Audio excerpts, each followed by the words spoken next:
Zonja Lala, në mënyrë të, si që themin e shpesh, sintetike, njërë më pyetër pse e këtë përdorë të sintetike ti, po në mënyrë të koncentruar, themi të, në mënyrë të thjeshtëzuar, dhe të thjeshtëzuar njëkohësisht, çfarë informacioni të ri keni arritur të mësoni për këtë çështje, përveç atyre që keni folur gjatë këtyre orëve, ç'është në ngjarje e re?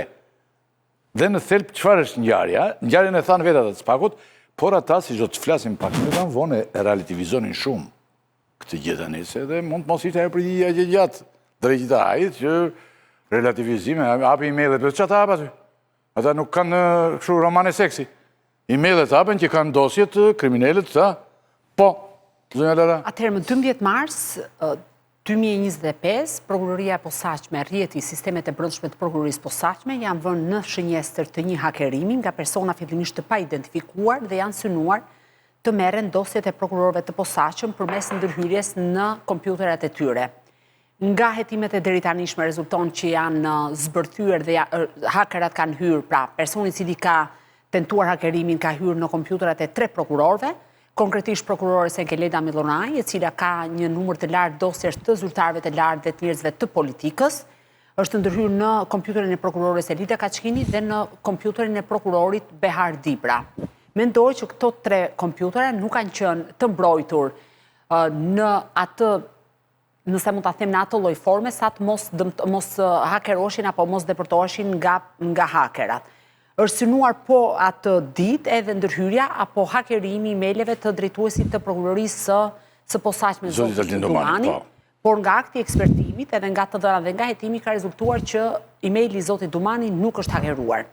Nga këto 3 kompjuterat të cilët është arritur të ndërhyhet në to, janë marrë disa dosje të cilat më pas janë shpërndarë tek persona të tretë. Dhe konkretisht, Arnold Rokaj, ish punonjës i IMT-s, mund t'i paraqitim po i kemi, ja? Zyrtar, sigurisht zyrtar. Jo, është Dumani ky. Nuk është Arnold Rokaj. Po?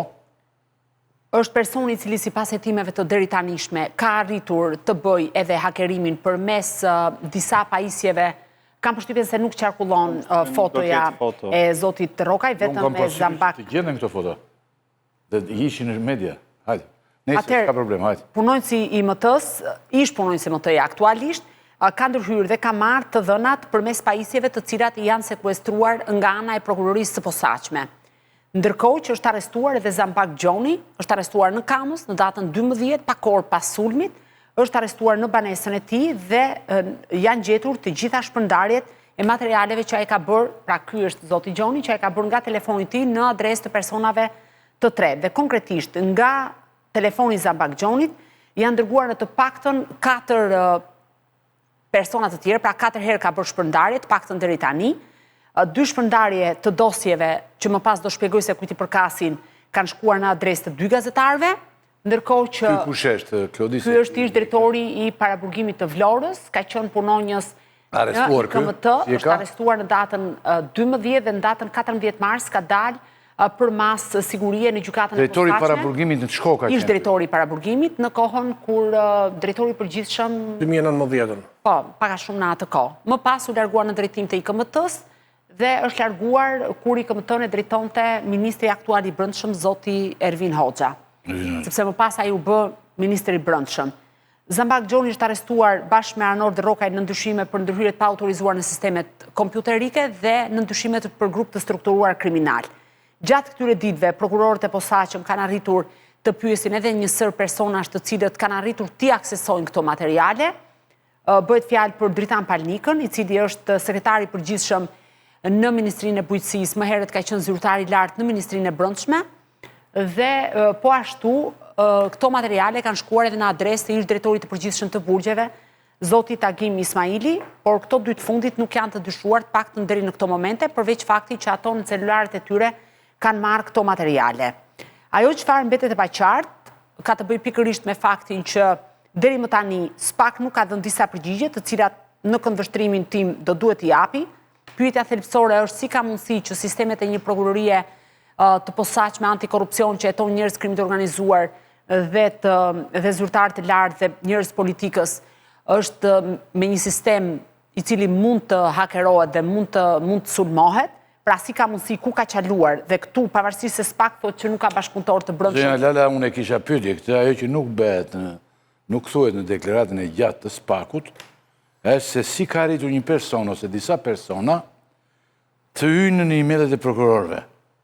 Vetëm nga gjithë që nuk shpjegohet është kjo. Kjo duhet shpjeguar. Por e si hyrë ta? A ka patur një pikë të dobët që shfrytzuar për emailët e tyre janë pjesë e sistemit, pra se janë emailë që janë në prapashtesën e institucionit, nuk janë emailë private. Patjetër. Ato janë të dhëna dhe vetë SPAK e pranon që materialet janë pjesë e dosjeve, por nuk janë dosje të plota hetimore. Dhe patjetër që kjo është shumë Cila është hallka e sigurisë që në protokollet e SPAK unë mendoj që dyshoj, edhe pse këtë nuk e kam të konfirmuar zyrtarisht, që ka të bëjë pikërisht me mos ndryshimin e pasuordeve në kompjuterat e këtyre prokurorëve. Pra që në momentin që janë riupdateuar pasi u bën nga prokuroria e krimeve të rënda në prokurorinë e posaçme, mendoj që kjo është një nga problematikat që do duhet ishte parë. Së dyti, punojnë si IT-s në momentin që ka patur një sinjalizim që po ndërhyej ose më saktë kishte tentativa për të hapur emaili nga jashtë prokurorisë, patjetër që ai ka sinjalizuar, por do duhet ishte fikur me njëherë sistemi dhe të ishte bërë shkëputja totale. Do të thënë, aty diçka nuk ka funksionuar si duhet dhe për këtë arsye mendoj që SPAK do duhet të jap shpjegim ose të ketë detajime ose një hetim të plotë sa i përket faktit që ka çaluar sistemi, që kjo është një pikpyetje shumë e madhe. E dyta, unë nuk e shikoj këtë si një histori as të Arnold Rokajt, as të Zambak Gjonit. Jo, do zbresim, një sekund. Nëse më lejon vetëm një fjalë. Jo, sepse do zbresim dhe ti do t'i thuash. Po do ta themi fjalimin që se e kam përmendur të mos vemi me konfuz të kalojmë 3 herë në të njëjtën çështje. Po të lutem. Do ta them këtë fjali. Unë se e mbani mend, më herët në emisionin tuaj e kam thënë para disa ditësh nëse e kujtoni që në SPAK po zhvillohet një ngjarje e cila në këndvështrimin tim, ja kam thënë jo për nga personazhet, po për nga mënyra se si po veprohet, është një ngjarje tërësisht mafioze. Dhe këtu mendoj që duhet të rreth 17-18 ditë. Do të thënë, kjo është thelbi i kësaj gjëje. Kjo është një histori pasmir. Kemi një pyetje tjetër që unë mendoj se është shumë e rëndësishme. Në deklaratën e SPAK shpjegohet çfarë nuk është vjedhur. Pra thuhet jo materiale hetimore, por jo se çfarë është vjedhur. Tani, nëse ti thuam jo zotëri, është vjedhur, thuhet çfarë është vjedhur. Jo, çfarë nuk është vjedhur. Çfarë nuk është vjedhur nuk është lajm. Jo, kam përshtypjen se këtu, nëse më lejon ta... Ky informacion i marr nga emailët, çfarë natyre ka zonjë? Di gjeti. Bëhet fjalë për dokumente... A është informacion sensitiv? Patjetër. A kompromenton hetimet? Patjetër. Sa na lejohet ne të themi, nëse dim, në fakt, shiko, ne na lejohet të themi, po zbuluam, ne na lejohet të themi sepse ne nuk kemi për detyrë të ruajmë sekretin e hetimeve. Kur ato kanë rëndësi për publikun e gjerë, kanë rëndësi, kodi ynë i etikës është i tillë, që na detyron ne me rëndësi, kur kanë rëndësi, ato publikohen me njerë. Nuk ka pikë rëndësie. Dikush tjetër është interesuar për të ruajtur janë ata, jo ne.